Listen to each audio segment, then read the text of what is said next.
যার দুর্ভাগ্য হয় আমরা বাইরে অপেক্ষা করছি আপনি দেখা করে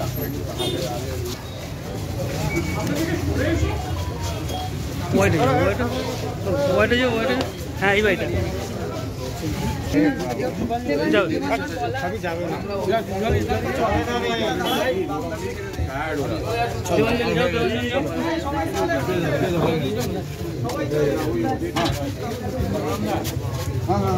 হ্যাঁ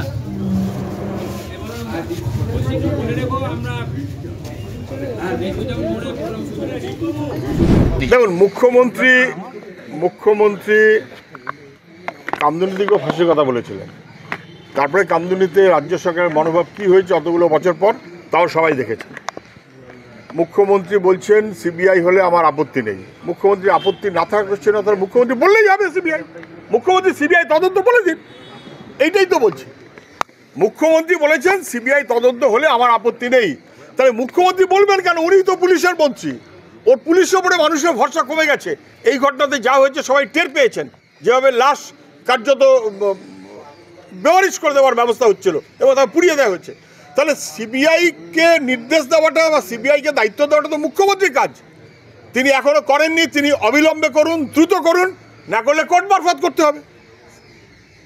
এটা কখনো হতে পারে না, সহ্য করা যায় না। সিভিক ভলান্টিয়ারে এত বড় স্পর্ধা, একজন গ্রেফতার হয়েছে, সিভিক ভলান্টিয়ার কি করে এই ধরনের ঘটনা ঘটালো? যার উপর ডিউটির দায়িত্ব রয়েছে সেরকম করবে কি করে? আমি কখনো বলতে পারবো না কে দায়ী কে দায়ী না, কে অপরাধী কে অপরাধী না, কিন্তু সাধারণভাবে যেখানে ঘটনাটা ঘটেছে সেমিনার হল মাঝরাতে, সিভিক পুলিশ মাঝরাতে সেমিনার হলে ডিউটিতে থাকার কথা না, থাকে না। তারপর 7 তলায় গেল কি করে, যাবার কথা না।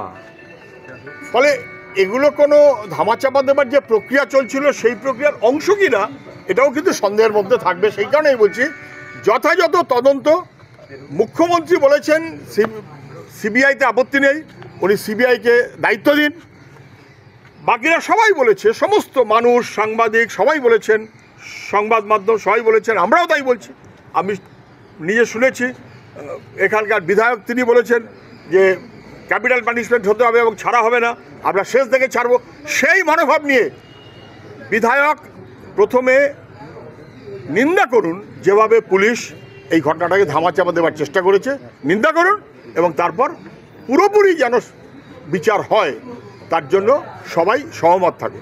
আপনারা দেখেছেন গতকালকেই এমনকি আমাদের প্রয়াত মুখ্যমন্ত্রী প্রাক্তন বুদ্ধদেব ভট্টাচার্য তার মরদেহ নিয়ে হাসপাতালে দিয়ে আসার সবাই সে কাজে ব্যস্ত ছিলেন। তারপরেও আমাদের ছাত্র যুবরা যেভাবে হাসপাতালে গিয়ে এই পরিবারের পাশে দাঁড়াবার ব্যবস্থা করেছেন, চেষ্টা করেছেন, সেটা তো সবাই দেখেছেন। পুলিশ তাদের ধাক্কা দিয়ে বার করে দিয়েছে, গায়ে হাত দিয়েছে পর্যন্ত।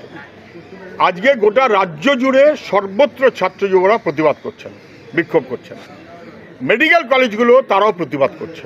আমি সেই কারণেই বলছি এটাকে সমস্ত কিছুর ঊর্ধ্বে উঠে নির্ভয়া কাণ্ডে যেমন সবাই মিলে প্রতিবাদ করেছিলেন, মুখ্যমন্ত্রী সিবিআইকে দায়িত্ব দিন। এখানকার এমএলএ তিনি যা বলেছেন আপাতত পুলিশকে নিন্দা করুন, পুলিশের এই ভূমিকা অ্যাকশন যাতে ঠিকমতো হয় দেখুন। আস্থা পলিক্লিনিক ও ডায়াগনস্টিক সেন্টার, এক ছাদের তলায় বিশিষ্ট চিকিৎসকদের চিকিৎসা পরিষেবা পেতে আজই আসুন আস্থা পলিক্লিনিক ও ডায়াগনস্টিক সেন্টারে। আমাদের ঠিকানা নোনা চন্দনপুকুর, চ্যাটার্জিপাড়া। আমাদের যোগাযোগ নম্বর 7003758330। फास्ट मूविंग वर्ल्ड में वही आगे है जिसके पास है स्पीड, जैसे मेघबाला ब्रॉडबैंड। सही स्पीड सही पहचान।